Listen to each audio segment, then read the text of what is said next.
हाय बच्चों, कैसे हैं आप सभी। आई होप अच्छे होंगे, राइट। चलिए, मैं योगिता प्रजापति यूट्यूब चैनल पे आप सभी बच्चों का स्वागत करती हूँ और आज मैं आपके लिए लेके आई हूँ एक्सरसाइज 3.4 का क्वेश्चन नंबर फर्स्ट का फर्स्ट पार्ट, राइट बच्चों। तो चलिए करें स्टार्ट। देखिए क्या कहना है सम में।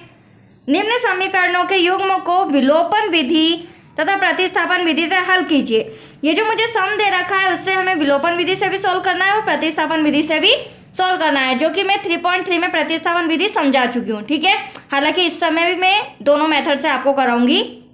और क्या कहा है, कौन सी विधि अधिक उपयुक्त है। तो देखो इसका आंसर तो मुझे आप लोग ही बताना, वो भी कमेंट में, राइट बच्चों। कि आपको विलोपन मेथड अच्छी लग रही है या प्रतिस्थापन, ठीक है।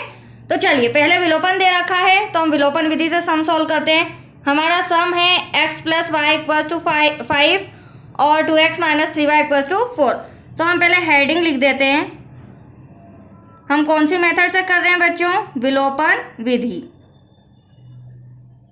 देखिए x plus Y equals to 5, 2x minus 3y equals to 4। ये हमारा इक्वेशन नंबर फर्स्ट है, ये हमारा इक्वेशन नंबर सेकेंड है, राइट। अब देखो विलोपन विधि में क्या होता है बच्चों, वेरी सिंपल।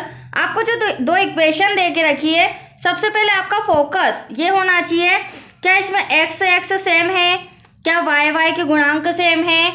अगर नहीं है तो इन्हें सेम लाना पड़ेगा, मतलब बराबर लाना पड़ेगा, राइट। तभी हमारी x या y की वैल्यू निकलेगी। तो आप देख रहे हैं ना ही x सेम है ना ही y। यहाँ पर y का गुणांक 3 है, यहाँ पर y का गुणांक कुछ नहीं तो 1 माना जाएगा। अगर हमें y का गुणांक लेना है तो क्रॉस मल्टीप्लीकेशन होगा, इस 3 का मल्टीप्लाई ऊपर और y का गुणांक कुछ नहीं तो 1, उस 1 का मल्टीप्लाई नीचे। अगर आपको y का गुणांक लेना है तो आपकी इच्छा हो तो आप x का गुणांक भी ले सकते हो। x का गुणांक यहाँ 2 है तो क्रॉस मल्टीप्लाई होगा, 2 नीचे है तो ऊपर पूरी डिजिट में मल्टीप्लाई, और x का यहाँ पे 1 है तो उस 1 का नीचे। तो फिलहाल मैं y का गुणांक ले रही हूँ। देखिए y का गुणांक कितना है, नीचे वाले का 3, इस 3 का ऊपर वाली समीकरण में, और y का गुणांक कुछ नहीं है तो 1, इस तरह क्रॉस। हाँ, अगर y की डिजिट ले रहे हो तो y की ही दोनों आएगी, अगर x की ले रहे हैं तो x की क्रॉस। कहने का मतलब सिंपल ये है, क्रॉस मल्टीप्लिकेशन करना, ठीक है। 2 का ऊपर 1 का नीचे, 3 का ऊपर 1 का नीचे, राइट बच्चों। इसी तरह सभी सम में करना है। तो मैं आपके सामने मल्टीप्लाई कर रही हूँ। ऐसा क्यों कर रही हूँ, क्योंकि मुझे y का गुणांक सेम चाहिए। तो देखो 3 का पूरे फर्स्ट समीकरण में 3 का x में करेंगे तो 3x बिल्कुल सही, 3 का y में करेंगे तो 3y, 3 5 जा 15। अब यहाँ पर समीकरण जो 2 दे रखा है उसमें 1 है तो एटलीस्ट वही आएगा बच्चों।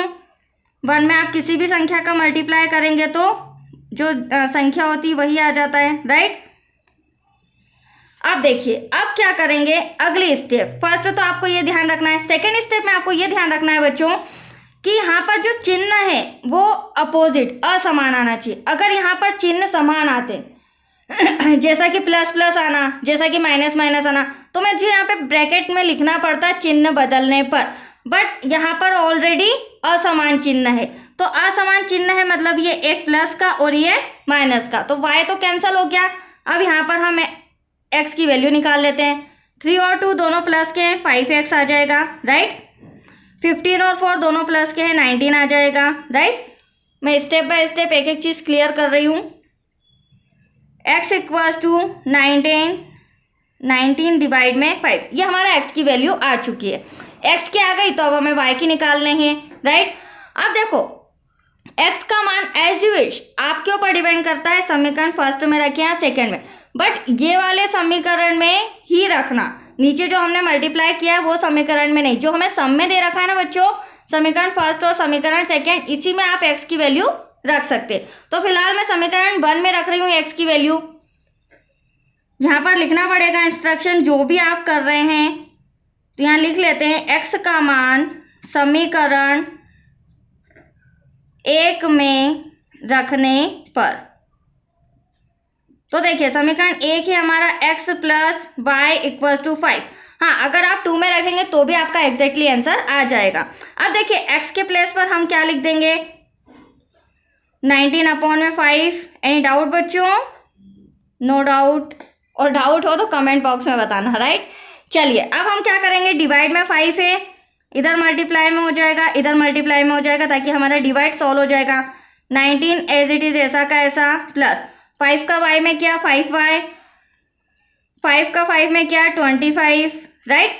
अब y एक तरफ, मतलब कि 5y यहीं रहने देते हैं, 25 इधर चला जाएगा, प्लस का 19 इधर जाके क्या हो जाएगा बच्चों, माइनस का 5y एज इट इज ऐसा का ऐसा, 25 में से 19 माइनस करोगे तो आपके पास आ जाएगा 6, ठीक है। इसे मैं यहाँ पर सॉल्व कर देती हूँ। अब देखो हमें तो एटलीस्ट y की वैल्यू चाहिए बच्चों, तो 6 से ऐसा का ऐसा इंटू का 5 कहाँ आ जाएगा, डिवाइड में। ये आ गई आपकी y की वैल्यू, सॉरी मुझे 5 लिखना था। अब x हमारा कितना आया है, x आया है 19 अपॉन में 5, देन y कितना आया है 6 अपॉन में 5। That's your answer. मतलब कि हमारी एक मेथड तो सिंपल सी सॉल्व हो चुकी है, ठीक है। अब मैं आपको करा रही हूँ प्रतिस्थापन विधि से, तो प्रतिस्थापन विधि से यहाँ पर देखते हैं, यहाँ पर सॉल्व कराती हूँ मैं। हेडिंग जरूर लिखिएगा, प्रतिस्थापन विधि। अब देखिए हमारा सम है x plus Y equals to 5, equation number first. Second equation हमें दे रखी है 2x minus 3y equals to 4, ये हमारी सेकेंड इक्वेशन, राइट बच्चों। अब देखिए प्रतिस्थापन विधि मैंने 3.3 एक्सरसाइज में भी समझाई है आपको, राइट। उसमें क्या होता है, फर्स्ट और सेकेंड इक्वेशन के अलावा हमें थर्ड इक्वेशन और बनाना पड़ता है, दैट्स क्लियर। तो देखिए बच्चों अब थर्ड इक्वेशन कैसे बनाओगे, या तो समीकरण फर्स्ट से या सेकेंड से। तो फिलहाल मैं समीकरण फर्स्ट से x की वैल्यू निकाल रही हूँ, तो यहाँ पर हम इंस्ट्रक्शन लिखेंगे, समीकरण 1 से x का मान लेने पर, आपकी इच्छा हो आप y का भी मान ले सकते हो, आपकी इच्छा हो आप समीकरण 2 भी ले सकते हो, राइट बच्चों। चलिए समीकरण फर्स्ट हमें दे रखा है x plus Y equals to 5, तो x ऐसा का ऐसा, 5 ऐसा का ऐसा, प्लस का y उधर जाके माइनस का, ये आ चुका आपका समीकरण नंबर थर्ड।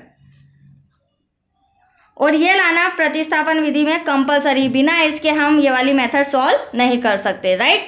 अब देखो अगली स्टेप क्या होगी बच्चों, x की वैल्यू तो आ गई है, लेकिन हमने कौन सी इक्वेशन से ली है, इक्वेशन नंबर फर्स्ट से।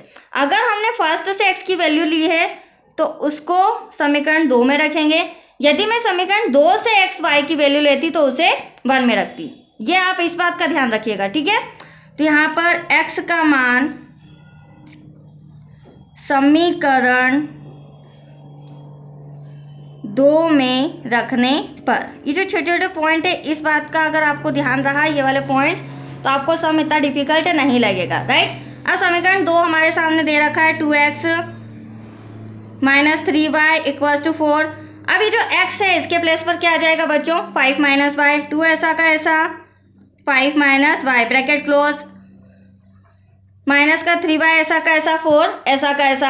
अब हम पहले ब्रैकेट सॉल्व करेंगे, 2 5 सा 10, 2 का y में किया बच्चों 2y, माइनस का 3y ऐसा का ऐसा इक्वल्स टू 4। अब यहाँ पर दोनों y हैं, माइनस के हैं, तो आपको रूल पता है माइनस माइनस इक्वल्स टू होता प्लस है, बट साइन माइनस का आता है। तो यहाँ पर माइनस का 5y आ जाएगा, एनी डाउट। 4 प्लस का 10 इधर आके क्या हो जाएगा बच्चों, माइनस का। अगली स्टेप में से 10 में से 4 गया तो हमारे पास कितना बचा, माइनस का 6। अब यहाँ माइनस से माइनस कैंसल, तो y इक्वल्स टू आया आपका 6 अपॉन में 5। एनी डाउट, y की वैल्यू आ गई है। अब हमें किसकी निकालना है, x की वैल्यू। तो x की वैल्यू ऑलवेज, जो भी आपकी वैल्यू फर्स्ट टाइम आती है उसे आप हमेशा समीकरण थर्ड में रखेंगे, दैट्स क्लियर। वो भी मैं यहीं पर सॉल्व करा देती हूँ, ये थोड़ा सा एडजस्ट कीजिएगा, यहाँ 10 है, राइट बच्चों। अब देखिए y का मान समीकरण 3 में रखने पर, समीकरण 3 आपके सामने दे रखा है x equals to 5 minus Y, ठीक है, जो हमने निकाला था 5 माइनस का y, x equals to 5 minus y के प्लेस पर क्या आ जाएगा बच्चों, y के प्लेस पर आएगा 6 अपॉन में 5। एनी डाउट, यहाँ पर अपॉन में कुछ नहीं है तो 1 क्रॉस मल्टीप्लीकेशन तो क्या करेंगे, 5 5 ज़ा 25, 6 1 ज़ा 6, 5 1 ज़ा 5, माइनस करोगे x equals to 19/5। That's your answer. Last में हम यहाँ लिख देते हैं x इक्वल्स टू आया है हमारा 19/5, y इक्वल्स टू आया है हमारा 6/5। हाँ, ये जो आगे की स्टेप थी आपको इसके नीचे सॉल्व करनी है। मेरे पास स्पेस की प्रॉब्लम थी इसलिए यहीं एडजस्ट किया है। राइट बच्चों, तो ये आपका आंसर आ चुका है। आई होप आपको समझ में आया हो। ठीक है, तो चलिए ये फर्स्ट सम अच्छे से सॉल्व कर लीजिए, प्रैक्टिस कर लीजिए, डाउट्स क्लियर कर लीजिए। फिर मैं जो सेकेंड इसका पार्ट है वो मैं नेक्स्ट वीडियो में समझाती हूँ। ओके बच्चों, थैंक यू।